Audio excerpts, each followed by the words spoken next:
ఎలా అనిపిస్తుంది కొత్త పథకాలు తర్వాత కొత్త ప్రభుత్వాలు ఏ పథకం ఇచ్చారో ఒకసారి చెప్పమానండి. పలానా ఈయన ఇచ్చిన 6లో ఒక్క పథకం ఇచ్చానని చెప్పమండి. గ్యాస్ బండ్లు కానీ అదేంటిది బస్సు ఉచిత బస్సు కానీ అమలు అన్నారు కానీ మళ్ళీ కార్యాచరణ మారుస్తున్నాం. ఆ మొక్క మీరు ఎలక్షన్ ముందు మాట్లాడితే కరెక్ట్గా సరిపోయేది. ఎలక్షన్ అయిపోయినా కాదు, ఎలక్షన్ ముందు మేము రోడ్డు మ్యాప్ వేసిస్తానన్నారు కదా లోకేష్ గారు.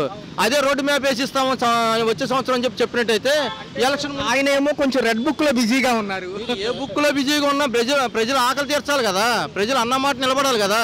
నెక్స్ట్ మీరు వచ్చేటప్పుడు ఎలక్షన్ ఓటేయమన్నారు అనుకో, ఏ రకంగా వేస్తారు? రోడ్డు మ్యాప్ వేసుకుని మేము వేయాలి. అప్పుడు ఆ మధ్య అసెంబ్లీ సమావేశాల్లో పోయిన నెల క్రితం ఆయన సూపర్ 6 చూస్తే భయం వేస్తుంది అంటున్నారు. ఎందుకు భయం? భయపడేవాడు మరి రాజకీయాలు ఎందుకు నిలబడాలి? అప్పుడు భయపడే అతను రాజకీయాల్లో నిలబడతాం ఎందుకు? పక్కకు తప్పుకో, ఇంకొకరు నిలబడతారు. చేసేవాడు ఎవరైతే వాళ్ళు ఇప్పుడు అది జగన్ ఈయన మోడీ గారు అని కాదు, చేసేవాడు మనకు కావాలి. చేసేవాడు ఉన్నప్పుడు వస్తాడు ముందుకు. భయపడేవాడు ఎందుకు ముందుకి? ఎన్టీ రామారావు గారు ఉన్నప్పటి నుంచి మీరు భయపడలేదు కదా, ఇప్పుడు భయపడుతున్నారంటే జగన్ చూసా. ఇప్పుడు ఆయన తరఫున మేమేం మాట్లాడతలేదు. మేము మాట్లాడేది నువ్వు ఇచ్చిన హామీలు అవునా, మీరు ఉన్న కూటమి మీరు ఏం చేస్తారనేది ప్రజలు చూపించండి. అవునా, ప్రజలు చూపించి ప్రజలకి ఏమన్నా మేము చేసాం మాకెందుకు ఓటేయలేదని చెప్పని అడగండి. ఎలక్షన్లో గెలిచి పదవీ ప్రమాణం చేసిన కాడి నుంచి యాక్టివ్గా ఉన్న పవన్ కళ్యాణ్ గారు అన్ని అంశాలు అయిపోయాక ఎందుకు సైలెంట్ అయ్యారని ప్రజలు అడుగుతున్నారు. ఎందుకంటే లడ్డు విషయంలో ముందుకు వచ్చారు, సనాతన ధర్మం విషయంలో ముందుకు వచ్చారు. ఇప్పుడు చూసుకున్నట్లయితే పథకాలు అడుగుతారేమో అని జనం బయటికి రావట్లేదు. ఇప్పుడు జగన్ నేనంటే ఏంటో చూపిస్తానన్నావు, చూపించావు. మరి ఇప్పుడు నువ్వు ప్రజలకు కూడా ఏం చేస్తావు? చూపించాలి కదా. మగతనంగా నువ్వు జగన్ నేనంటే ఏంటో చూపిస్తాను, అత్తపాతాలను తొక్కుతానన్నావు. ఇప్పుడు తొక్కేశావు. నువ్వేంటో ప్రజలకు చూపించాలి కదా. చూపించలేకుండా నేను అలసిపోయాను, ఏం మాట్లాడలేను అని గట్టిగా మాట్లాడి పోరాడేవాడు రోడ్డు మీద ఉంచోవాలి. మీరు సిపిఎం పార్టీ రాజకీయాల్లో నాటిలో తిరిగిన వాళ్ళు కదా, అన్ని విప్లవాలు పచ్చలపూడి సుందరయ్య గారి విప్లవాలు అన్ని చూశారు కదా.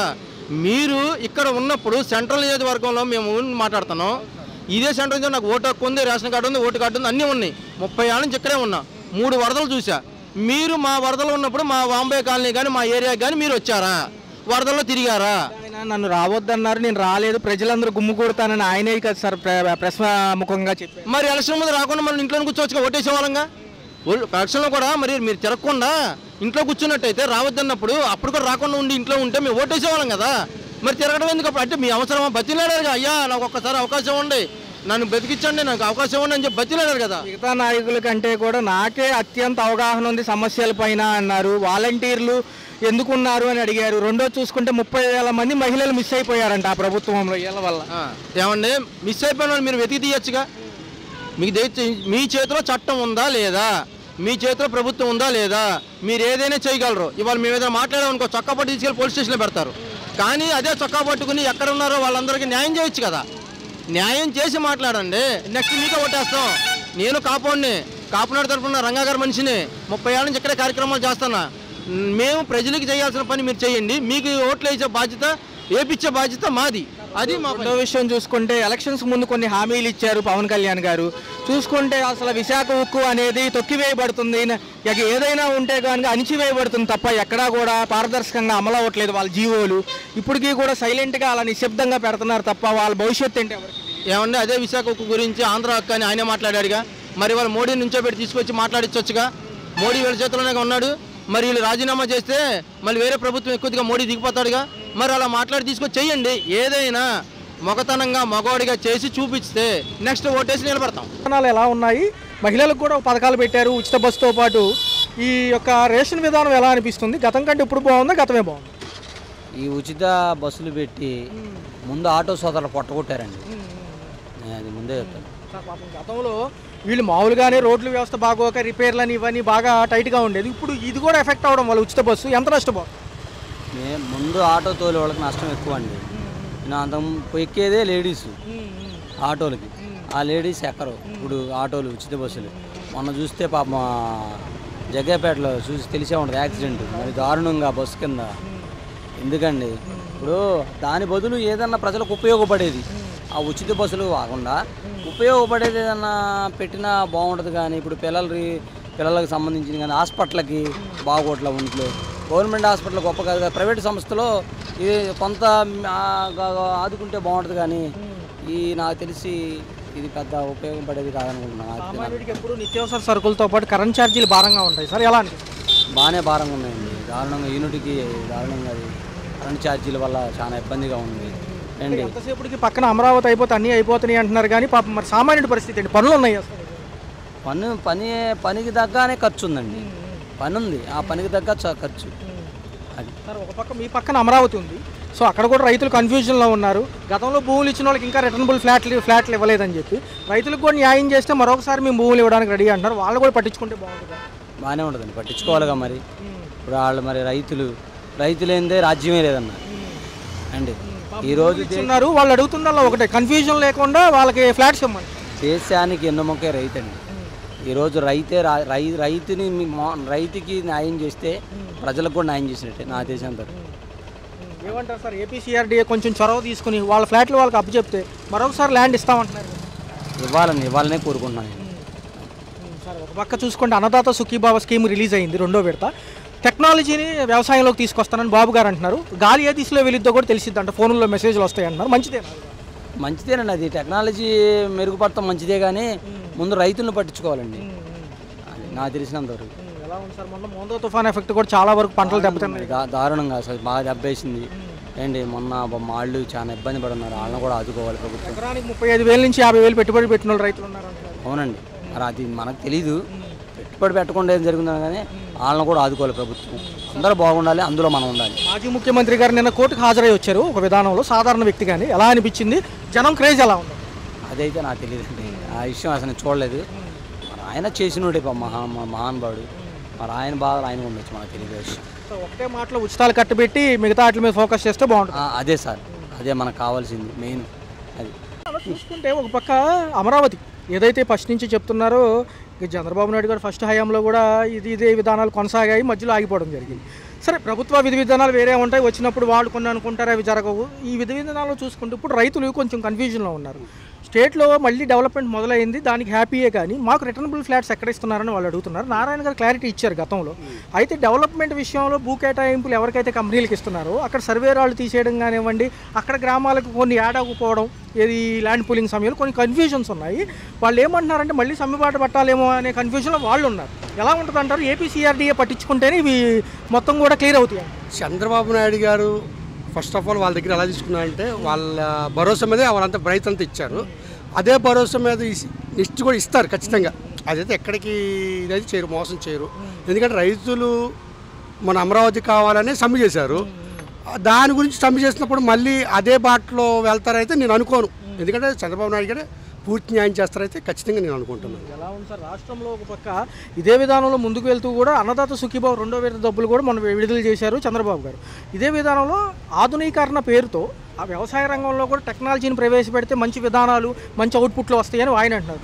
ఒకవేళ గాలి ఏ దిశలో వెళ్ళిందో కూడా మనం దాన్ని ట్రాక్ చేయొచ్చు, ఆ విధానం కూడా మెసేజ్ వస్తుంది అంటున్నారు. ఆయన ఎలా ఉంది? ఎందుకంటే గతంలో ఫోన్లు లేవు కదా, అప్పట్లో అన్ని ఫోన్లు కూడా ఉన్నాయి కదా. యాక్చువల్గా మంచి విధానమే కానండి, వ్యవసాయ రంగం మీద కూడా దృష్టి పెడితే బాగుంటుందని నేను అనుకుంటున్నాను.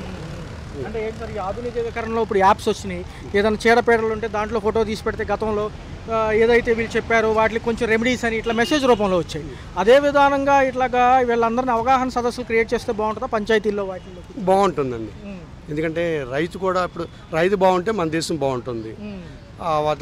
ఆ రకంగా అయితే బాగానే ఉంటుంది. ఎలా ఉంది సార్, త్వరలో పంచాయతీ ఎన్నికలు ఉన్నాయి, రేపు జనవరి అనంతరం అంటున్నారు. ఒక పక్క 3 నెలల కాల వ్యవధి ఉన్నప్పటికీ ముందే కండక్ట్ చేస్తామని స్టేట్ ఎలక్షన్ కమిషన్ అంటుంది. మరి ఎలా ఉండబోతుంది? ఏదైనా మార్పులు ఉంటాయా? 18 నెలల పాలనే చూసారు. లేదండి, మార్పు అయితే ఖచ్చితంగా ఉండదు. రేపు పంచాయతీ ఎలక్షన్ కానీ నెక్స్ట్ కార్పొరేషన్ ఎన్నికలు మాత్రం ఖచ్చితంగా క్లీన్ స్వీప్ చేస్తారు వీళ్ళు. ఎందుకనంటే పైన అధికారం ఉంది, కేంద్రం అధికారంలో ఉంది. వీళ్ళు ఏమని భావిస్తారంటే అధికారంలో ఉన్నప్పుడు మనం కూడా కింద స్థాయిలో కూడా అధికారం ఉంటే బాగుంటుందని మ్యాక్సిమం పంచాయతీ కార్పొరేషన్లో అయితే ఖచ్చితంగా రాష్ట్ర గవర్నమెంట్ తీసుకుంటాం. సార్, మాజీ ముఖ్యమంత్రి గారు నిన్న కోర్టుకు హాజరయ్యారు, టీవీలో అందరూ చూశారు. ఎలా అనిపిస్తుంది? సాధారణ ఒక ఎమ్మెల్యే స్థాయి వ్యక్తిగా గతంలో గైర్హాజరు ఉన్నప్పటికీ అప్పుడు హోదా ఉంది కాబట్టి మినహాయింపు ఇచ్చాము, ఇప్పుడు లేదు కాబట్టి, అంటే ముఖ్యమంత్రి హోదా ఉంది కాబట్టి ఇప్పుడు మాజీ కాబట్టి రావాల్సిందే అన్నారు, వెళ్ళొచ్చారు. 2 నిమిషాల్లోనే ప్రొసీడింగ్స్ పూర్తయి బయటకు వచ్చారు. అంటే ఈయన ముందు షెడ్యూల్లో చెప్పినట్టుగానే అక్కడ జరగడంతో కొంచెం అనుమానాలు ఉన్నాయి. కోర్టు కూడా ఈయనకి సహకరిస్తుంది. లేదండి, 25 మినిట్స్ పట్టింది కోర్టులో. యాక్చువల్గా అక్కడ రియాలిటీ ప్రకారం 25 మినిట్స్ పట్టింది కోర్టులో. అలా ఏమీ లేదండి. కోర్టు ఎవరికన్నా ఒకటే, ముఖ్యమంత్రి అన్న ఒకటే, ప్రతిపక్ష నాయకుడు అన్నారు, ఒక ఎమ్మెల్యే అంతే, ఓ సామాన్య మానవుడు అన్న అంతే. నా దృష్టిలో అయితే న్యాయ వ్యవస్థ ఇలా ఉంటుందని నేను అనుకుంటున్నాను. తెలంగాణలో ఏంటి సార్ ఆయన క్రేజ్ చూస్తే నిన్న హడావుడిగా అంతమంది జనం గుమ్ముగూడారు, లోటస్ పాండ్ వరకు రావడం జరిగింది. సరే అభిమానులు కామన్ కానీ ఇంత రేంజ్లో ఒక సీఎం వచ్చిన అది క్రియేషన్ సార్, ఖచ్చితంగా క్రియేషన్. ఏంటంటే రేపొద్దున ఎంత ఇబ్బంది అవుతుంది, కోర్టు రావడానికి అవ్వదనే ఉద్దేశంతో ఇదంతా క్రియేషన్ చేశారు అంతే. ఫైనల్గా ఒకటే సార్, ఒక ప్రభుత్వానికి ఒక 15 ఏళ్ళు పరిమితిగా అందరూ ఎన్నుకుంటే డెవలప్మెంట్ సిద్ధమవుతుంది అంటే సాధ్యపడుతుందనే చంద్రబాబు గారి వాదన, మీరేమంటారు ఒక్క మాట? అంటే యాక్చువల్గా అయితే డెవలప్ అయిన రాష్ట్రం పక్కన తెలంగాణ కానీ ఇక్కడ తమిళనాడు కానీ ఏంటంటే యాక్చువల్గా 5 సంవత్సరాలు మార్చుకున్నా పర్వాలేదు సార్. మన ఏపీకి వచ్చిన పెద్ద సమస్య ఏంటంటే 15 ఏళ్ళు మన చంద్రబాబు నాయుడు గారు ఉంటే ఒక రాజధాని కానీ సాఫ్ట్వేర్ కంపెనీలు కానీ ఒక భరోసా ఉన్నట్టుగా ఉంటుంది, ప్రజలకు భరోసా ఉన్నట్టుగా ఉంటుంది. కాబట్టి మేము ఆయన అన్నట్టుగా 15 ఏళ్ళు గవర్నమెంట్ ఉంటే బాగుంటుందని నేను అనుకుంటున్నాను. నమస్కారం అండి. యాక్చువల్గా అయితే పథకాలు అనేది పక్కన పెట్టేయడమే కానీ మామూలు రాజకీయకరంగా మాట్లాడుకుంటే టీడీపీ ప్రభుత్వంలోనే రాష్ట్రం పరిపాలన అంతా బాగుంటుంది.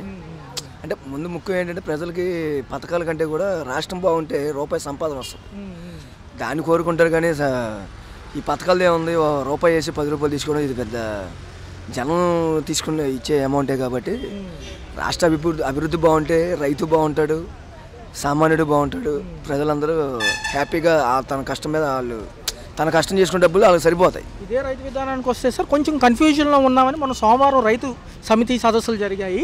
ఎవరైతే అమరావతి రైతులకి ఏమంటున్నారంటే మాకు కొంచెం కన్ఫ్యూజన్ ఉంది, గతంలో రిటర్నబుల్ ఫ్లాట్స్ ఇస్తామన్నారు భూములు ఇచ్చిన వాళ్ళకి, అవి కొంచెం త్వరగా చేస్తే మాకు కూడా క్లారిటీ ఉంటుంది, 2వ విడతకైనా మేము భూములు ఇవ్వడానికి రెడీ అంటున్నారు. ఎలా ఉంది ఈ విధానం? కొంచెం ఫాస్ట్ చేస్తే బాగుంటుంది ఆ విధానం. చేస్తేనే బాగుంటుంది. మరి ఏదన్నా రైతు బాగుంటేనే కదా రాష్ట్రం బాగుండేది, దేశం బాగుండేది. అంటే సార్ ల్యాండ్ ఎక్కడైతే సేకరించారో, భూసేకరణ ఎక్కడైతే జరిగిందో ఆ ఏరియాలోనే ఫ్లాట్లు ఇవ్వమని వీళ్ళు, ఇంకోసారి వేరే చోట ఇస్తామనేది గవర్నమెంట్ వాదన. సిఆర్డీఏకి గవర్నమెంట్కి మధ్యలో ఉన్న ఏదైతే కన్ఫ్యూజన్ వల్ల ఈ యొక్క సమస్య నెలకొంది, వాళ్ళు సమన్వయంతో పనిచేస్తే కనుక సమయపాలనతో కరెక్ట్గా ఫోకస్ చేసి అన్నీ క్లారిటీగా చెప్తే ఓకేనంటున్నారు రైతులు. ఏమంటారు? అంటే మాకు కావాల్సిన చోట ఇవ్వాలన్నదే అది కరెక్ట్ కాదు. ఇప్పుడు పని ఎక్కడున్నా రూపాయి సంపాదన వస్తుందంటే ఎక్కడున్నా పని చేస్తే రూపాయి వస్తుంది. అలాగే పండించే ఇది ఉంటే ఎక్కడున్నా ఏ భూమిలో అయినా మనం పండించగలిగే కెపాసిటీ ఉంటే ఎక్కడైనా పర్లా. అంతే వాళ్ళు కోరిందే కావాలంటే మరి అది వాళ్ళు వ్యతిరేకంగా ఆలోచిస్తున్నట్టు. అది మాజీ ముఖ్యమంత్రి గారు నిన్న నాంపల్లి కోర్టులో సాధారణ వ్యక్తి ఒక ఎమ్మెల్యే స్థాయి వ్యక్తిగా హాజరయ్యారు. హైదరాబాద్లో మొత్తం కూడా ఈ యొక్క హడావుడి చూసాము. ఏమనిపిస్తుంది? ఆయనకి ఇంకా అభిమానులు తగ్గలేదంటారు? అభిమానం తగ్గలేదంటే ఒకటండి, అభిమానం ఏముంది, గుండెలో ఉంటే చాలు. కానీ ఈ రూపాయి ఇచ్చి వచ్చే అభిమానం కన్నా ప్రేమతో వచ్చే అభిమానం ఎక్కువ. అయితే ఏంటంటే ఇక్కడ పార్టీ విధంగా చూసుకోవాలి కానీ అభిమానం విధంగా చూసుకుంటే ఎప్పుడు ప్రజలు సామాన్యుడు ఎప్పుడు ఎక్కడ బతకలేరు. అభిమానం ఏముంది, అభిమానం వస్తుంది. ఇప్పుడు సినిమా యాక్టర్ అభిమానం ఎలా ఉంటుందో జగన్ అనే వ్యక్తి మాజీ సీఎం గారు కూడా అభిమానం ఉంటుంది. అభిమానం ఎంతవరకు అనేది సాధ్యం? అది అభిమానం గుండెలో ఉండాలి కానీ నెత్తిపై పెట్టుకోకూడదు కదా. అది రైతులకు సాంకేతికత నేర్పడానికి కానివ్వండి, ఆధునికీకరణ పేరుతో వ్యవసాయ రంగంలో కూడా టెక్నాలజీ తీసుకొస్తానంటున్నారు చంద్రబాబు గారు. 2వ విడత ఈ యొక్క అన్నదాత సుఖీభావ ప్రోగ్రాంలో మాట్లాడారు. గాలి డైరెక్షన్ ఎటు వీచినా కూడా దాన్ని కూడా మనం ట్రాక్ చేయగలము టెక్నాలజీ పరంగా అని చెప్తున్నారు. గతంలో ఫోన్లు అంటే భయపడిన వాళ్ళు ఇప్పుడు ప్రతి మనిషికి ఫోన్ లేకుండా ఎవరూ లేరు కాబట్టి సో ఇది కూడా రేపు అప్డేట్గా అందరికీ కూడా అవగాహన కల్పిస్తామంటున్నారు. టెక్నాలజీని వ్యవసాయ రంగంలో అనుసంధానం చేయడం ఎలా, ఏ విధానంలో బాగుంటుంది?